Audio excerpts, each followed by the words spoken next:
Donc voilà, donc en fait ici on peut soit rajouter en manuscrit, soit au contraire, voilà, se mettre ici et lancer la reconnaissance d'écriture, je dirais classique.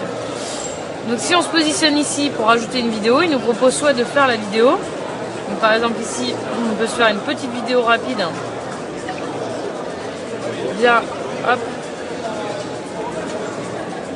Voilà, on a fait la vidéo, on la valide. Si elle nous convient, on l'enregistre. Et en fait, il la redimensionne tout seul au format du template. Idem pour les images. On va prendre la photo avec un autofocus. L'image nous convient. On peut la redimensionner si ça nous fait plaisir. On enregistre et l'image se met toute seule, automatiquement, aux dimensions du cadre. Donc on est vraiment dans une application assez sympa et très conviviale, toujours dans ce souci de donner la possibilité à l'utilisateur de personnaliser vraiment ses ouvrages et de faire quasiment un album photo personnalisé tout seul au fur et à mesure et d'après d'imprimer ou d'envoyer ces documents. Donc si on revient sur les templates qui sont disponibles, je vous parlais du compte rendu de réunion, des carnets de voyage, du magazine, ce qu'on vient de voir, mais également des choses un petit peu plus amusantes telles que la carte postale. On est en vacances, on prend la photo, ça l'intègre directement, le petit mot aux grands-parents et hop, on envoie par mail et le tour est joué. Le format magazine est généré en quel genre de format? Alors ça c'est un point qu'on doit voir jusqu'à présent. Pour le moment, si vous n'ajoutez pas de vidéo, c'est-à-dire qu'on reste que en image, vous pouvez le sortir en JPEG. Après, aujourd'hui, je vais vous dire une bêtise ou quelque chose qui ne sera pas encore finalisé si je vous dis un format. D'accord. Et donc tout ce qui est recettes de cuisine, voilà, vous avez plein de petits templates assez intéressants. Donc je vous parlais donc tout à l'heure des deux applications un petit peu phares qui sont vraiment inclus dans cette tablette, à savoir Adobe IDs, donc ce dont on a parlé pour faire du croquis tout à l'heure, avec la gestion de la pression, la gomme qui est intégrée, etc. Donc voilà, c'est ce dont on s'est parlé tout à l'heure. Donc qui est intégré en natif, je précise, et qui est donc gratuit dans la tablette. Et on a surtout Photoshop Touch, qui est une version qui a été développée spécialement pour la tablette, mais qui n'est pas une version light.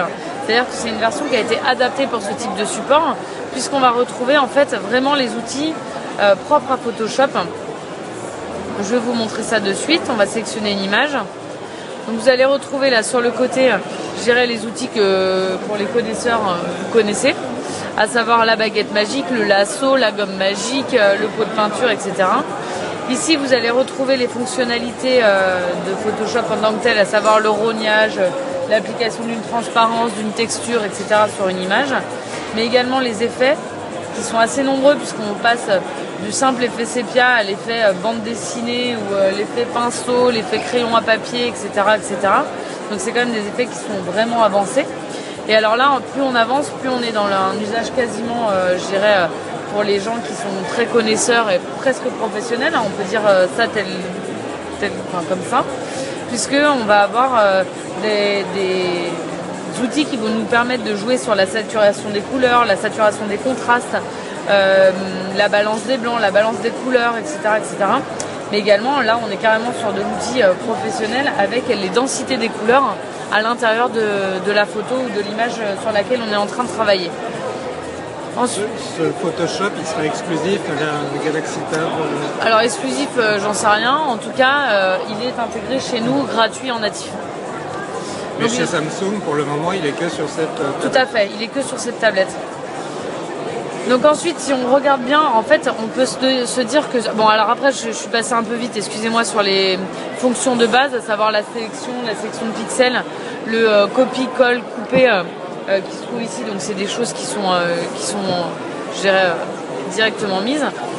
Alors si on revient ici, juste pour vous montrer que le degré de précision est quand même assez intéressant, parce qu'en fait, quand on approche le stylet, avant même que j'ai touché, il y a un curseur qui se met en place ici, je ne sais pas si vous voyez, et qui permet vraiment de vraiment bien cibler je dirais la sélection qu'on veut faire. Donc si on veut la copier, On veut créer un nouveau calque.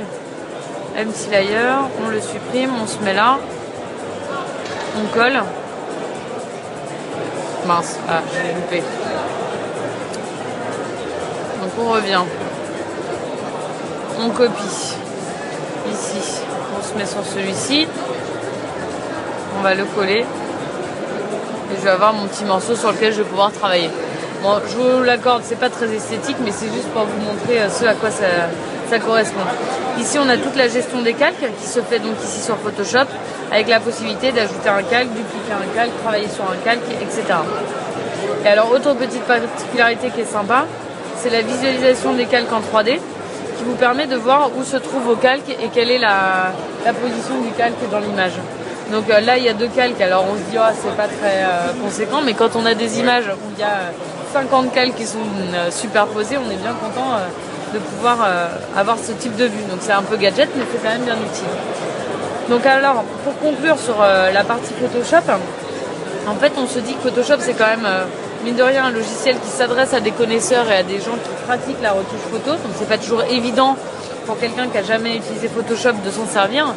De fait, toujours en natif, on a toute une série de tutos qui sont mis à disposition de l'utilisateur pour qu'il puisse prendre en main vraiment l'outil et se l'approprier pour faire de la vraie retouche photo.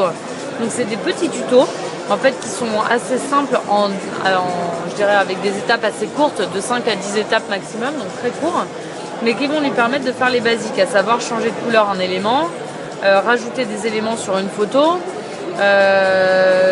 rajouter des personnes sur une photo, qui vont vraiment lui permettre de prendre en main l'outil et de l'accompagner dans la prise en main de cet outil-là.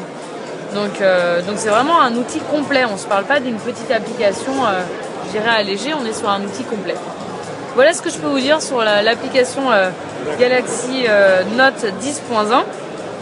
Et pour terminer, on ne s'est pas parlé de tout ce qui était navigation internet, parce que bien sûr on peut télécharger des applications sur le Google Play, mais on peut également se rendre sur internet et naviguer à notre sens, enfin notre guise en fait, comme ici sur le site qui nous est dédié. Voilà. Merci beaucoup et à bientôt sur IDBooks. Merci.